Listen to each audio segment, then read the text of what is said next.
Hi, we are Domino Health Solutions, and our product is Notorious RGB. The team is myself, Mikaela Hatfield, Amelia Ikuta, Carlie, Rein, and Erik Halsband.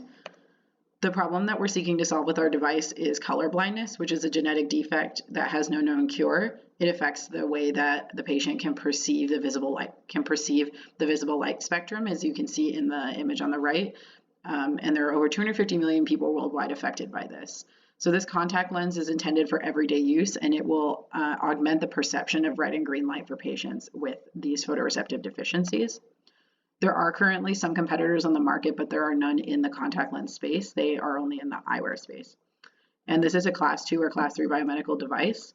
The way that it works is by altering the activation levels of certain rods and cones to better optimize them for normal light perception, which allows the brain to properly perceive the images that it receives.